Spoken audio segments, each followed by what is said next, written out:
c'est pas de tomber, mais de se relever, n'est-ce pas? Donc, je vous invite à prier. On va prier ensemble, à incliner la tête en tout cas. On va prier ensemble pour ce message. Prions.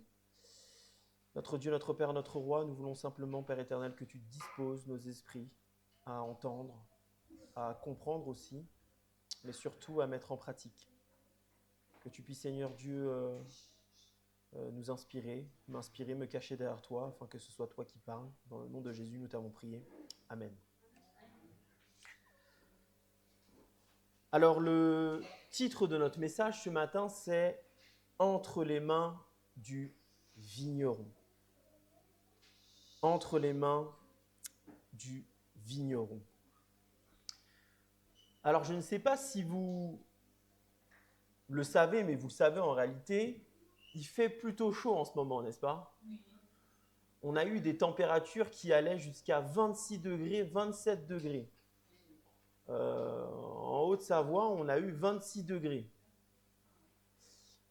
Sauf que ça n'a pas toujours été le cas parce que fin mars, ça a gelé. Et notamment dans une partie de la France, en Bourgogne, il y a eu les vignerons qui étaient particulièrement stressés, inquiets, parce qu'à partir du 27 mars, il y a eu des gelées justement. Et vous connaissez tous cela et vous êtes familier avec cela, on en parlait même à l'EDS, tu parlais du printemps. La transition de mars à avril, c'est une transition qui est importante dans le domaine agricole.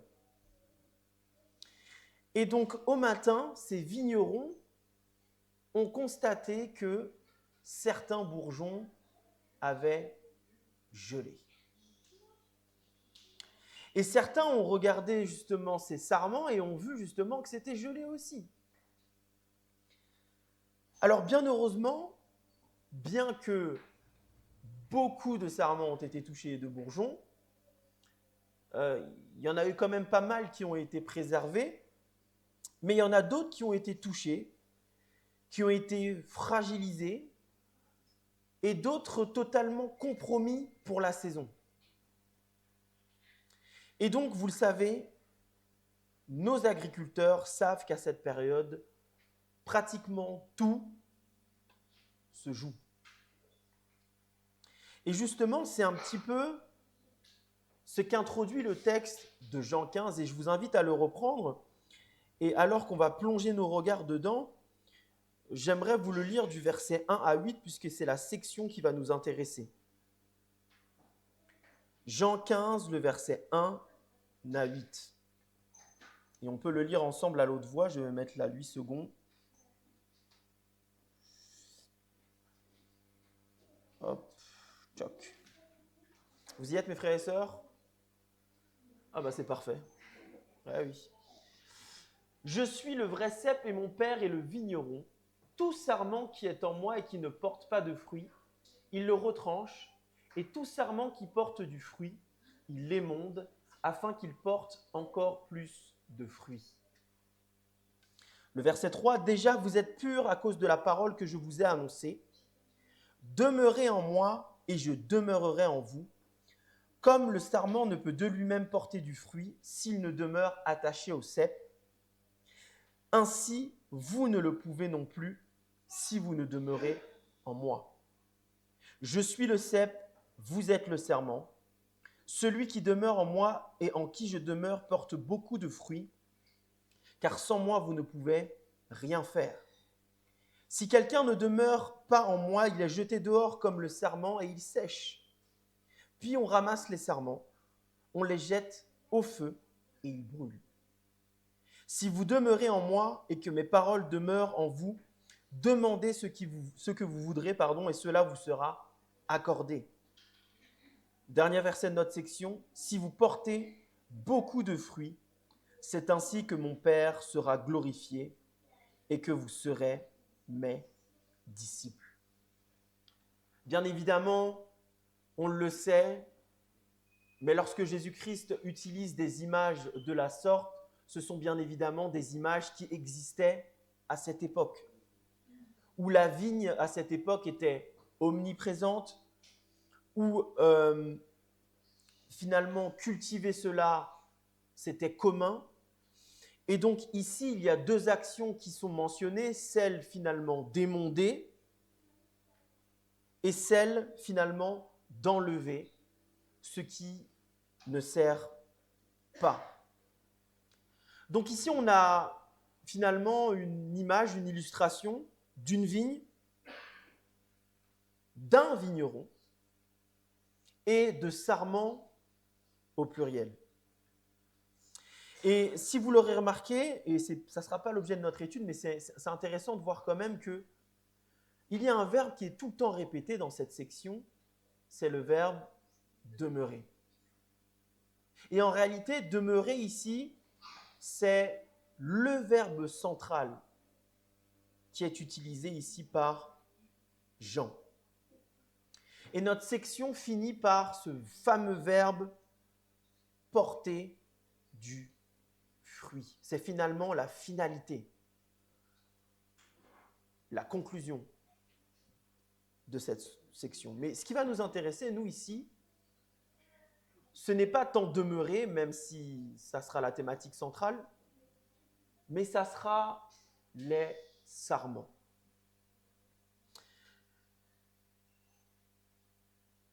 Quelle est la fonction ici du sarment? Et c'est la question que je me suis posée. Quelle fonction est-il donné ici au sarment dans le texte? Puisque le sarment, vous l'aurez compris, est essentiel ici lorsqu'on cultive cette vigne, parce que finalement, c'est de ce sarment-là que les fruits sortent. Donc c'est vrai que nous, on est souvent focalisé sur le fruit, c'est important, mais la base, c'est quand même le sarment. Donc pour comprendre finalement comment porter du fruit, il nous faut comprendre le sarment. Qu'est-ce que le sarment et quelles sont finalement ses fonctions? Alors le sarment, il a plusieurs fonctions. La première, elle est évidente, le verset 8, porter du fruit. Mais porter du fruit par elle-même, non. Lorsque vous lisez le verset 4, le texte termine en disant, le verset 5 plutôt, « Car sans moi, vous ne pouvez rien faire. » Autrement dit, le sarment porte du fruit, mais il ne porte du fruit que par le soin apporté par qui? Par le vigneron. Et donc, le sarment, ne peut, on parle ici de capacité, produire du fruit par lui-même. Donc, première fonction, porter du fruit. Deuxième fonction, c'est cette fonction de production, mais c'est une production, encore une fois, qui ne dépend pas de lui. Ensuite, on peut lire le verset 7, si vous le prenez. Toc. Si vous demeurez en moi et que mes paroles demeurent en vous, demandez ce que vous voudrez, et cela vous sera accordé. Autrement dit, le sarment doit demeurer sur le cep. Donc, il doit porter du fruit, mais pour porter du fruit, cela ne dépend pas de lui. Cela dépend du cep et du vigneron. Et lui, son job, c'est finalement de rester au niveau du cep. Mais il y a une autre fonction qu'on va voir, et c'est la fonction qui va m'intéresser, qui est très, très, très, très intéressante. Elle se trouve au niveau du verset 2 et du verset 6. Tout sarment qui est en moi et qui ne porte pas de fruit, il le retranche, et tout sarment qui porte du fruit, il l'émonde afin qu'il porte encore plus de fruits. Le verset 6, « Si quelqu'un ne demeure pas en moi, il est jeté dehors comme le sarment, et il sèche, puis on ramasse les sarments, on les jette au feu et ils brûlent. » Je ne sais pas si vous remarquez, mais quand on parle du serment, il n'a pas qu'une fonction active, mais il subit aussi des actions. Imaginez-vous, mettez-vous à la place du serment, vous êtes un serment, il y a quelqu'un qui vient, qui vous émonde, il y a quelqu'un qui vient, qui prend ce qui n'est pas utile et finalement le jette. Donc, le serment subit aussi des actions. Autrement dit, le serment est travaillé. Il subit et reçoit des actions du vigneron. Et c'est là où ça devient très intéressant, puisque quel est finalement ce type de bois? Quel est finalement ce type de serment qui est inclin, qui peut être travaillé comme ça? Lorsqu'on regarde le mot serment ici, c'est le mot kléma en grec. Et le mot kléma, il est très intéressant parce que pour parler d'un tronc, il y a deux mots en grec. Le deuxième mot, je vous l'épargne. Mais le mot kléma est le mot qui est utilisé pour parler d'un tronc, mais pas un tronc au sens branche rigide et dure, pas dans le sens aussi d'un tronc qui est mort ou sec, mais d'une branche finalement qui est, on appelait ça comment? Les jeunes pousses, voilà, d'un sarment qui est finalement vivant, jeune, pas rigide, pas dur, mais finalement un tronc qui est flexible et tendre. C'est littéralement ce que veut dire le mot kléma. On parle ici d'une branche qui est tendre et flexible. Pourquoi? Parce que finalement, cette branche, elle doit se laisser travailler, se laisser tailler, se laisser couper, se laisser diriger. Et donc ici, il y a un contraste dans la littérature johannique qui est faite ici entre finalement ce kléma qui est vivant, souple, tendre et qui se laisse travailler, et cet autre kléma qui est le verset 6, sec.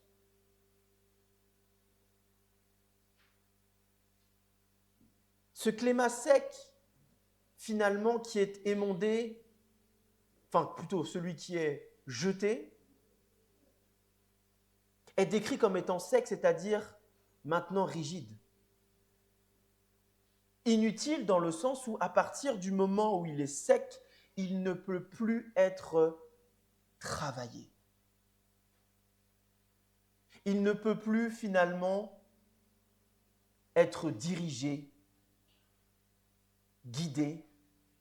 Il a simplement besoin d'être rejeté et jeté.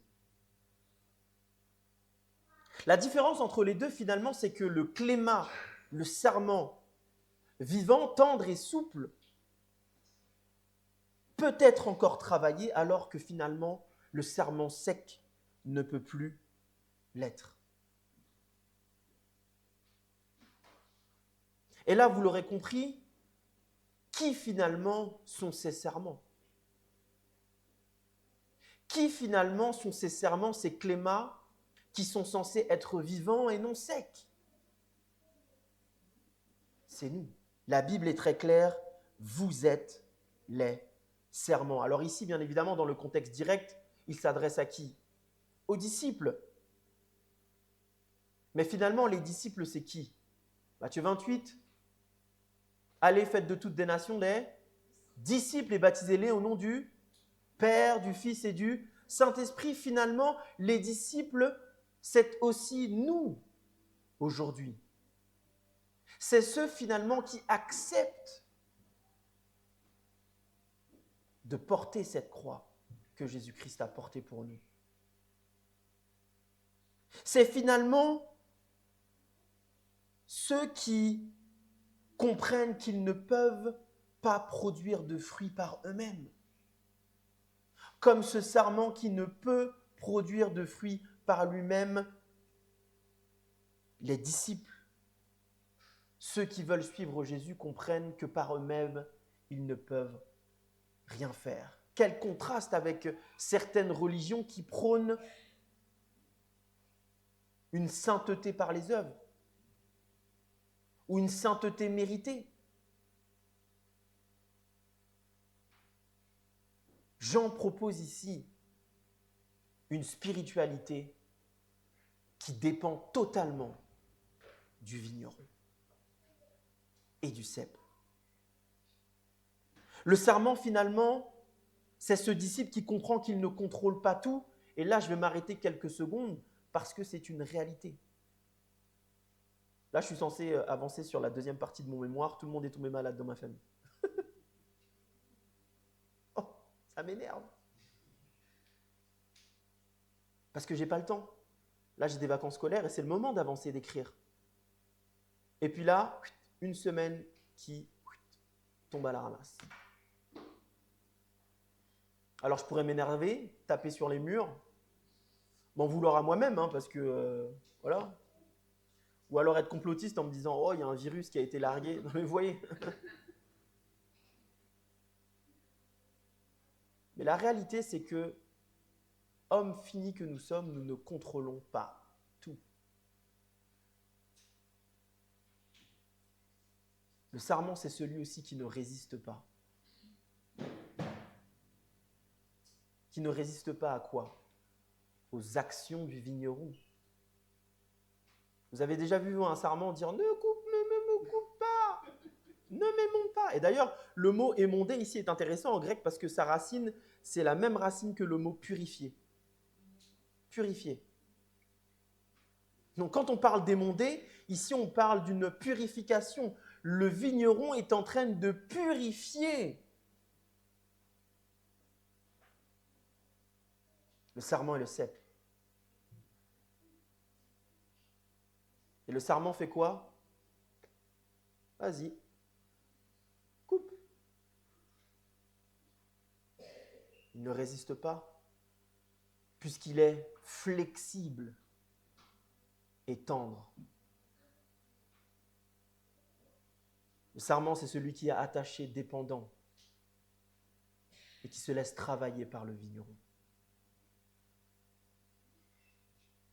Vous voyez, lorsqu'on parle de sarment, on ne parle pas ici de taille ou de quantité. Ce n'est pas ça qui est important ici. Ce n'est pas le nombre de sarments qui est important, mais c'est vraiment sa résistance et sa capacité à être flexible et tendre. Alors aujourd'hui, Dieu nous appelle à être des sarments vivants. À être des sarments finalement qui sont attachés, totalement dépendants des actions du vigneron et du cep. Quel type de sarment êtes-vous en ce matin? Est-ce que vous êtes encore attaché au cep? Te laisses-tu encore finalement transformer par Dieu ou alors tu lui dis il y a certains endroits là, ça m'intéresse et d'autres non. Et la réalité, c'est qu'on a tous des choses comme ça dans notre vie qu'on ne veut pas encore lâcher. Mais Dieu souhaite émonder, purifier, transformer.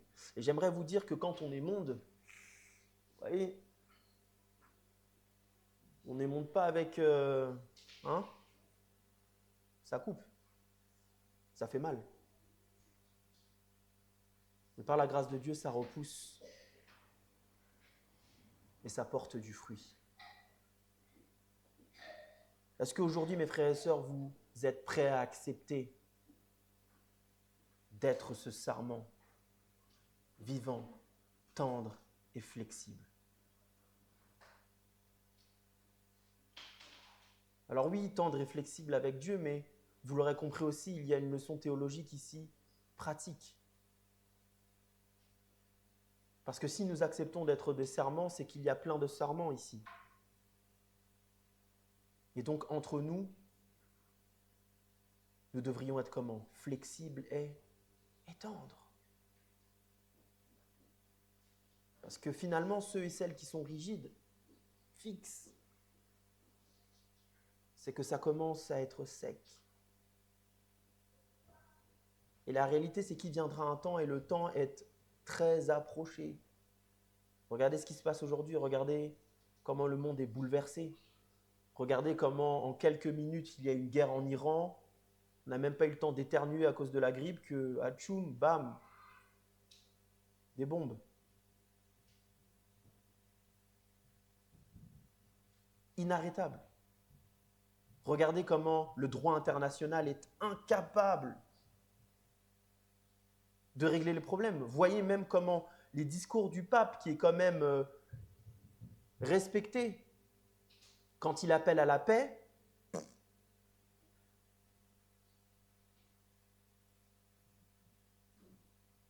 vous savez pourquoi? Parce que le temps est arrivé de séparer les sarments vivants des sarments secs.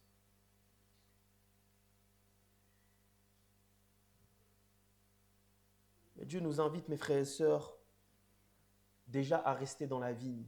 Ça, c'est toute une prédication. Si vous étudiez ce que c'est la vigne dans l'Ancien Testament, vous allez voir que c'est le peuple de Dieu, c'est son assemblée, c'est son église. C'est d'ailleurs pour ça que le verbe demeurer ici est très important. S'il y avait bien un moment où ne pas partir, c'est maintenant. Le vigneron travaille. Et il souhaite travailler avec vous et avec moi ce matin. Et mon appel est simple, ne résistez pas à l'appel et au travail du vigneron. Dieu ne cherche, mes frères et sœurs, pas du bois dur. Dieu cherche des gens vivants. Juste vivants, ça suffit. Parce que tout ce qui est mort, finalement, il n'y a plus rien à faire. Alors j'aimerais prier pour vous et pour moi en ce matin. Un, que Dieu fasse de nous des sarments vivants. Amen. Deux, que si nous sommes vivants, il fasse de nous des sarments flexibles et tendres. Trois, et attention, roulement de tambour, qu'il nous émonde. Ah, il n'y a pas d'amen. Parce que c'est nécessaire pour que nous portions du fruit. Amen. Prions ensemble. Ô Seigneur,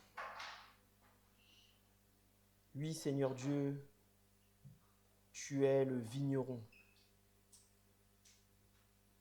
Jésus Père est le cep. Et en ce matin, nous te prions que nous soyons tes serments. Non pas des sarments, Père, secs, mais des sarments vivants.